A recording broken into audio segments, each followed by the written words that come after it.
What's up, Magical Misfits? Drew here. Today I am doing a VR to Adrian over at Lunar Ascension. A while ago now, he did a tag, Random Confessions, and I wanted to do it, but I had other things I wanted to do first, so I'm finally getting to it. So without further ado, it's basically a loose tag where you just kind of talk about things that maybe you think the people that watch your channel for the most part aren't aware of. So I did make notes because, it was a while ago that the video came out, like I said. So some things about me that everybody might not know. I absolutely deplore small talk. I'm not into it at all. I can do it. And I'm not wanting to rip my hair out when it's happening typically, because I find when I'm making small talk, it's in really casual, brief social situations. But like, as far as if we're hanging out for an hour and all we can do is make small talk, I'm probably not going to want to talk to that person again. I just can't. I'm not into it. I don't enjoy discussing trivial things. Not that I never discuss trivial things, but if I can't have a discussion with someone that like has meaning and depth for me, then I'm bored and I'm not into it. And I actually have really negative feelings about it. Oh, I don't like it. Another thing that might surprise people to know, I have a really eclectic music appreciation, music style, whatever. Like, I like a lot of different kinds of music, but on any given day, if I'm not going to be listening to something like Pink Floyd, Led Zeppelin, Fleetwood Mac, what have you, I'm going to be listening to rap and hip hop or punk rock. Those are actually my two favorite genres of music. That's the kind of music I'm into. And I don't think that I necessarily read that way. Maybe the punk rock might be a bit more obvious, but another thing people may not know about me is that I cuss a lot. I mean, I know I cuss in my videos, but I cuss a lot. I censor myself in my videos and when I am in social situations to an extent, but when it's just me and my family, I cuss a lot. I also have a dirty mind and a dirty sense of humor. My mind goes to a dirty place more often than not. I am really easily frustrated, especially when it comes to technology. I will become extremely frustrated. And that leads me into my next point. I cry a lot. I cry all the time. I cry all the time. If I don't cry once a month, well, what happened that month? I cry a lot. I cry when I'm happy. I cry when I'm sad. I cry when I'm angry. I cry when I'm frustrated. I cry when I'm scared. I cry. Now, having said that, I don't cry every single day. I don't cry excessively. I am apt to cry, and I allow myself to do that because I know that if I go ahead and cry and get it out, that I can get over it and move on rather than suppressing that and trying to keep that in, because I know personally it manifests in inappropriate ways. I will become frustrated even more easily than normal. Saying that I become frustrated like really easily, I do, but I'm not frustrated every day. But I can go to from 0 to 100. I can just be walking around and something can hit me, like I can't find something I'm looking for. And then I'm just like, oh, and I'm cussing and I'm irritated. And then a second later, I'm fine. I'm fine. Whether I found it or not, I'm just like, ugh, I'm over it. Like when I feel something, I feel it very intensely. I let myself have that and like move on very quickly from it. The next two, so I'm kind of socially awkward, and that might seem weird. And I think a lot of people struggle with this, but like I have a desire to be closer to people, but I'm not good at making that happen. I mean, I have friends who I've known for years and years and years, and I don't give them every bit of me. I just don't. I always have the sneaking suspicion that people don't like me as much as they seem to. And this stems from something people might be surprised. I don't know. My husband, it surprises him. I am utterly forgettable. People forget me all the time. For one example, my husband and I met at a job we were both working at. My husband was on night shift. I was on day shift. One of my lead people from day shift, we've been out in public together more than once and seen this person. And she has no idea who I am, but she knows my husband. She was my boss, my immediate supervisor, my immediate boss. She doesn't know who I am. And this happens all the time. all the time. Like, because he didn't believe me. I would tell him, people forget me all the time. They just forget all about me. And he's like, no. But he's seen it enough times now that he knows it's true. Several different individuals that remember him perfectly and should remember me, maybe even better than him, don't remember me at all. They don't. They look past me. The woman that I'm talking about, she said she was talking to him. We were in Lowe's Hardware, and she was talking to him, and she looked at me and she said, we used to work together. And I was like, yeah, I know. That's all I said, though, because I'm like, this lady has no idea who I am. Sometimes this is a boon. Like, I'm happy about it. I'm like, yeah, don't remember me. And other times it's like, really? You don't remember me? At any rate, that I bring that in because that, I think, helps reinforce to me that people don't really like me as much as I think they do, as much as they appear to, because they end up forgetting. A lot of people forget about me. They just forget me. That's not the only reason I feel that way. It's just a social anxiety. I just feel like they don't really like me as much as I like them, or as much as I would. It comes off that they like me. I have very few little negative voices in my head, but that is definitely one of them. I always feel kind of like I'm on the outside looking in at anything. It's weird because I didn't feel that way as a teenager at all. I felt like I was the center of the universe. I really felt like I had a group of friends, and I felt like I was the glue that held that group together. I still look back and think that about that time, but I don't think that now. I feel like I'm always outside looking in, and I don't quite fit in, and everyone's just humoring me. I don't know. I feel alienated for some reason, and nobody makes me feel that. It's totally internal, my own thing. It may also be in part because of the next thing that people may not know about me is I don't trust people. I don't trust people at all. Like, I trust my husband more than any other human being on the planet. But if he did something really messed up, I would be like, oh, man, that stinks. And yeah, it might surprise me, but I just know people do really messed up things. And they're usually people that you trust that hurt you the worst. It's not to say that I don't ever trust anyone with anything, but I have a really hard time completely, fully trusting anyone ever. My husband's, probably 98%. But for most people, it's like, I give them the benefit of the doubt, but I don't actually trust them. Something that people might not know about me, you probably do if you've watched my content enough, though, is that Drew is not my birth name. It is not the name that my parents gave me. My birth name is Brandy. I stopped using that name altogether 9 years ago. 9 years ago. There are still people who call me that, but those people, like my mother-in-law calls me Brandy. Well, you don't really know who I am, obviously, because nobody else does. My stepson calls me Brandy. If he calls me anything, he usually doesn't. I think he intentionally doesn't use my name very often because he knows how I feel.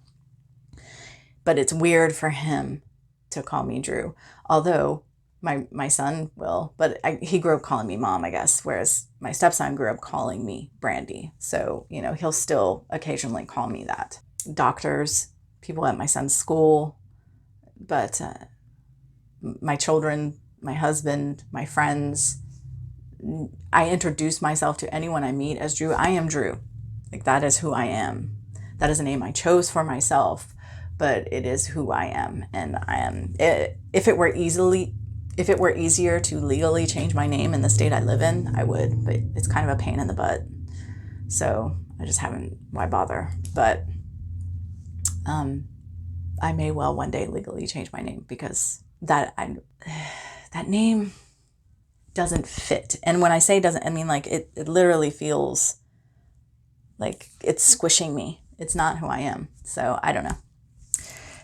But that's something that a lot of people don't know about me. Even when I do like numerology things, Drew lines up more accurately with who I am and what my life is about and what's happening. It's just who I am. Another thing that people might not be aware of is that I am honest almost to a fault. Like, it's not that I never lie, but when I do, they're white lies, and they're because I feel backed into it. I feel like I have to for whatever reason, and I exaggerate sometimes, and I may like put a buffer on the truth to spare someone's feelings or something.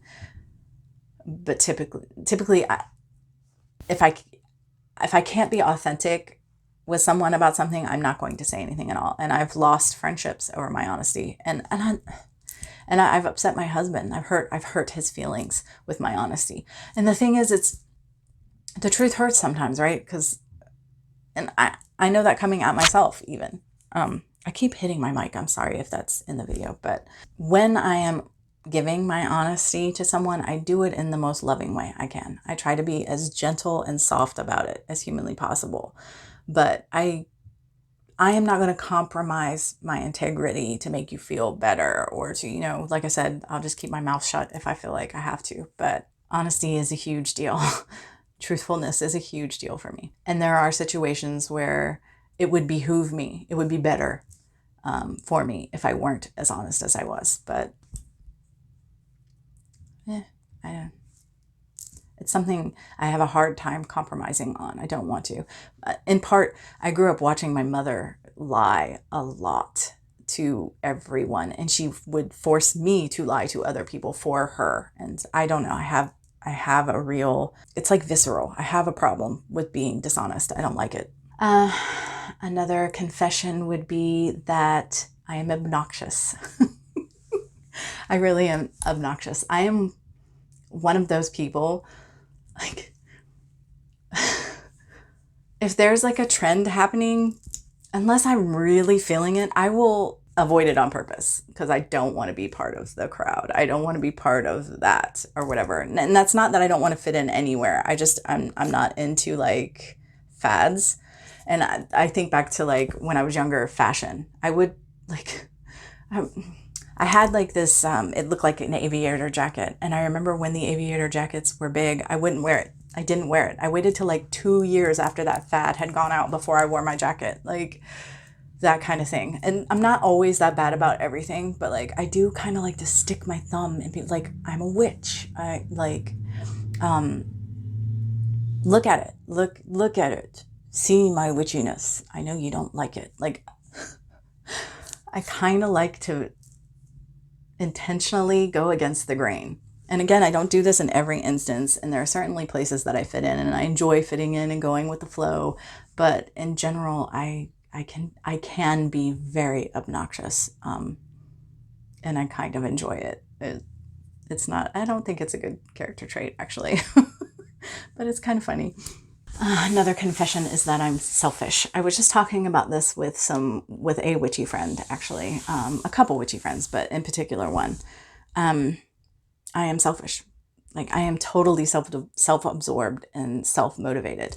And I've came to the realization when I was in my 20s that everything I do is from a selfish point of view. Even if I'm going to help someone. The situation that brought it to mind for me was that there was this little old lady and we were at the movie theater and she was just having a hard time getting around. And I really, really, really wanted to get up and help her. But I didn't want to help her because she expressed any need or desire for help. I wanted to help her because it was very hard for me to watch her struggle.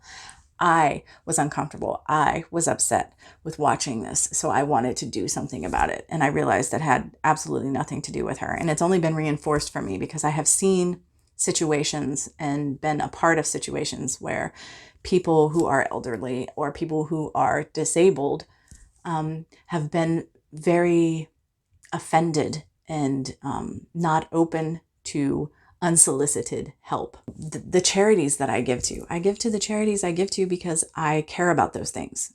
I care about those things. They're important to me. That's why I give my money there. Everything I do is selfish. That doesn't mean that good doesn't come out of it. And like, I don't do selfish things in order to harm another. I do good things, but I do them because they make me feel good and because they make me happy. And because a lot of times, like when I do nice things for other people, it's absolutely because that's what I would want. Like I want other people to do those nice things for me. It makes me if I were in a bad position, I would want someone to help me. So if I see someone in a bad position, I'm going to try to help them. It's all selfishly motivated, everything I do. So I'm very selfish, and I don't have a problem with that because I said I use that selfishness for good. So I'm okay with it. And the last thing that I thought of, that's kind of a weird random confession, is that I don't understand hatred. I can become very, very angry, and I can even like see that I could be incited to like violence, throwing something, or, just in a moment of passion, maybe hurting someone with relation to certain topics or situations. But in general, just hating for, like I don't understand homophobia, and I don't understand bigotry, like racism. I don't understand them. I cannot wrap my head around it.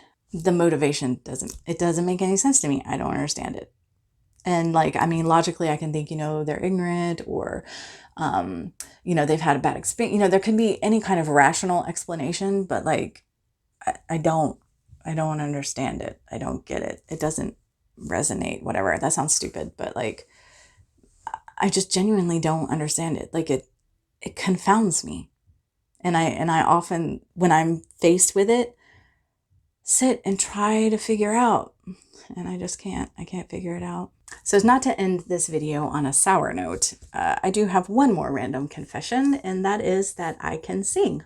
A lot of people, very few people know that I can sing. I can sing well. I have days where it's not so good. My voice will crack and what have you. It'll break, or I can't hit certain notes or whatever. But on a good day, I sing really well. I have a very powerful chest voice. I'm sort of in the alto range, though I took choir in high school, and I was forced by my teacher. He wanted to work on my falsetto, so I was forced to be a soprano second year. But yeah, every time I sing in front of people, which isn't often, they're usually family, the first time they hear me, they're shocked. And yeah, they're always just very taken aback. Yeah, I can sing well. That's my last confession.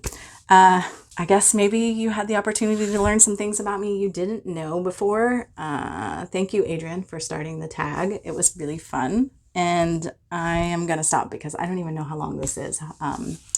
Hopefully I can edit it down a little bit because there's some mistakes in here and stuff. Thanks for watching, and until next time, much love and gratitude.